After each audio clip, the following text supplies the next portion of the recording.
tal? ¿Cómo están? Bienvenidos a una nueva mañana de radio. Estamos en el 25 de junio del año 2021. El primer día. Desde hoy, aquella persona que padezca una enfermedad grave e incurable, que le origina un sufrimiento constante e insoportable, sin posibilidad de alivio y con un pronóstico de vida limitado, puede solicitar de la Administración Pública la ayuda necesaria para morir. Esto es lo que hoy cambia en nuestro país. Se nos reconoce a los ciudadanos, siempre que estemos en esa situación que describe la ley, el derecho a recibir esa ayuda. Se regula la forma de formalizar esa petición y el procedimiento para que esa petición sea evaluada. Se regula cómo se presta esa asistencia en caso de que la petición sea aprobada y cómo se deniega en caso de que el médico responsable entienda que no procede o que no se cumplen los requisitos.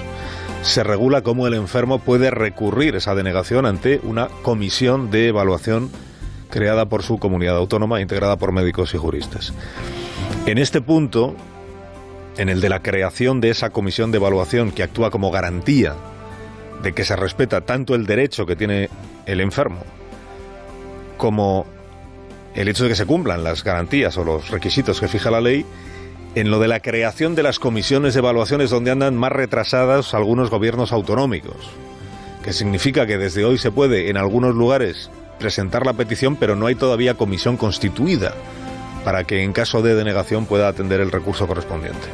En eso, y andan también un poco retrasados algunos gobiernos autonómicos en la creación del registro de objetores, porque la ley también contempla que los médicos y las enfermeras que entiendan que la eutanasia es incompatible con sus principios morales pueden quedarse al margen, pueden quedar exentos, no tendrán obligación de participar en el procedimiento, en la eutanasia.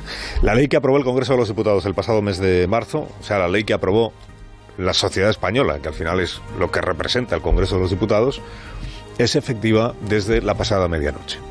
Lo es con el Partido Popular y con Vox en contra de esta iniciativa, de esta ley. Ambos han recurrido la norma al Tribunal Constitucional. Que es el Partido Popular, en el 2005 recurrió la ley del matrimonio homosexual. Perdió el recurso 7 años después, cuando ya estaba gobernando el PP con mayoría absoluta, pero había mantenido la ley como estaba, pudiéndola haber cambiado o tumbado. El PP en su día recurrió la ley de plazos del aborto que se aprobó en 2010. Todavía hoy no se ha pronunciado el Tribunal Constitucional sobre ese recurso, han pasado 11 años, 11 años. Pero gobernó Rajoy con mayoría absoluta y pudiendo haber derogado la ley de plazos, la mantuvo. Hoy recurre la ley de la eutanasia, con la incógnita de cuántos años van a pasar hasta que el Tribunal Constitucional tenga bien pronunciarse sobre los recursos, y con la alta probabilidad, visto lo visto, y con los antecedentes que tenemos, de que si alguna vez Pablo Casado tiene mayoría suficiente para derogar la ley de la eutanasia, la mantendrá como está. Como ha hecho su partido con leyes que atacó durísimamente, que recurrió, pero que acabó admitiendo que la sociedad respaldaba esas leyes y que por tanto bien estaban. Bueno, entra en vigor esta ley de la eutanasia que es una novedad muy relevante en nuestro país y de la que en su día hablamos ya cuando la aprobó el Congreso, y que tiene a favor, según las encuestas, a la gran mayoría de la sociedad española. Entra en vigor esta ley con los obispos en contra también. Activa y beligerantemente en contra los obispos. A esto lo llaman ellos la cultura de la muerte. Y predican los obispos españoles, como predica el Papa, que esta ley de la eutanasia supone dejar abandonados a los que sufren. Ayer proclamaron los obispos, el portavoz de la Conferencia Episcopal, Monseñor Argüello, que los hospitales que estén gestionados por organizaciones vinculadas a la Iglesia, serán, y el nombre lo ha puesto él, zonas libres de eutanasia. Deseo que se respete la decisión de entidades cuyo ideario y en cuya puerta de entrada se dice a los que entran, esta es una zona, un lugar donde se pone por delante la dignidad de la persona, donde se pone por delante los cuidados, donde habréis de saber que esta es una zona libre de eutanasia. Donde se pone por delante la dignidad de la persona. Para los obispos hay una contradicción se ve entre la dignidad de la persona y que esa persona tenga derecho a solicitar que se la ayude a morir. Bueno, el portavoz de la Conferencia Episcopal, Monseñor, sabe que no hay zonas libres de ley en nuestro país. No hay zonas libres de que se apliquen en ellas las leyes que están en vigor y que reconocen derechos de los ciudadanos. Y la ley de eutanasia ya está en vigor en todo el territorio nacional. Los médicos y las enfermeras que lo deseen, como les he contado, pueden objetar. Todo el personal de un hospital gestionado por una organización puede objetar si lo desea. Lo que no puede un hospital es declararse fuera o al margen de la ley. Lo gestione quien lo gestione. Los obispos naturalmente tienen todo el derecho del mundo a pronunciarse, a opinar, a tomar postura sobre la legislación que aprueban las Cortes españolas. Solo faltaba. A lo que no tienen derecho es a legislar ellos. A los obispos, se habla mucho de los obispos. Los obispos también tienen derecho a opinar sobre los indultos. Solo faltaba que no lo tuvieran. Como lo tiene el resto de la sociedad española, que de hecho está opinando, ¿no? Las organizaciones que lo desean, los dirigentes que lo desean, los ciudadanos comunes y los opinadores, los comentaristas, los periodistas. Bueno, en su día salieron a defender los indultos. Semana pasada los obispos catalanes, lo comentamos aquí, están a favor del perdón, de la medida de gracia, incluso sin necesidad de contrición o de propósito de enmienda. Ya comentamos aquí que son más severos los obispos con los católicos que tienen, por ejemplo, pensamientos impuros y que pecan, que con los gobernantes que arremeten contra las normas de convivencia y delinquen. Para los primeros piden examen de conciencia, como el dolor de los pecados, el propósito de enmienda, cumplir la penitencia. Para los indultos entienden que no hace falta el arrepentimiento, como entiende la ley, nos viene explicando el gobierno estos días, ¿no? Pero bueno, hacen bien los obispos o el portavoz de los obispos en aplaudir el perdón gubernamental si lo ven provechoso y pertinente. Lo digo porque los obispos catalanes sí han manifestado una postura conjunta. La Conferencia Episcopal Española como tal en realidad no se ha pronunciado. Y cuenta alguna crónica que sí ha habido debate entre los obispos sobre los indultos, pero que no han llegado a una posición común. Lo cierto es que no hay una nota, un comunicado que recoja la posición de la Conferencia Episcopal, pero se entiende que lo que ayer dijo el portavoz de la conferencia, Monseñor Argüello, pues recoge el sentir de la Conferencia Episcopal.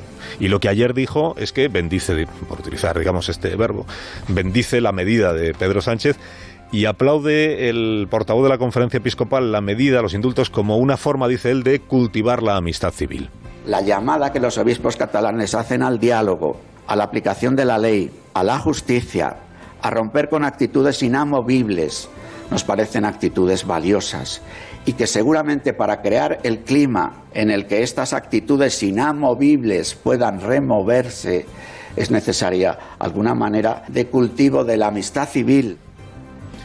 Bueno, que los obispos critiquen actitudes inmovilistas de los demás, pues igual puede resultar un poco chocante, dado que ellos se mueven bastante poco en casi todo. Permanece su rechazo al matrimonio homosexual, a la adopción de parejas gay, a la ley de plazos del aborto, a cualquier ley que permite el aborto, a la educación para la ciudadanía, a la asignatura de religión no evaluable, al cambio de sexo, al matrimonio de los curas, a la ordenación sacerdotal de las mujeres, a que las mujeres puedan ser cardenales, en fin. Todas estas cuestiones en las que la jerarquía de la Iglesia Católica ha hecho siempre de la inmovilidad o del mantenimiento de sus posturas bandera. Pero en su derecho está, en los obispos, criticar y defender lo que les parezca conveniente, incluidos los indultos. Lo cierto es que desde ayer, y con esta posición del portavoz de la Conferencia Episcopal, pues el gobierno añade, digamos, otra institución a esa relación de avalistas de los indultos que viene exponiendo desde hace ya un par de semanas. El presidente del gobierno quiere pensar que la opinión mayoritaria de la sociedad le acabará siendo favorable. A día de hoy no hay ningún sondeo que diga que la mayoría de los españoles está a favor de lo que ha hecho Sánchez con los condenados por sedición. La última encuesta que tenemos es del diario El Español, se publica esta mañana, encuesta de Sociométrica, y dice que el 73% de los ciudadanos está en contra de los indultos. Aunque también recoge esa encuesta que entre los votantes socialistas ya son mayoría, 52-47 creo que, ya son mayoría los que sí están a favor. Que digamos que dentro de él, el sector que vota, o la parte de la población que vota al PSOE, sí ha conseguido Sánchez una posición favorable mayoritariamente, pero en el conjunto de la sociedad no lo ha conseguido. Posible que los sondeos sigan cambiando y que vayan evolucionando en otra dirección.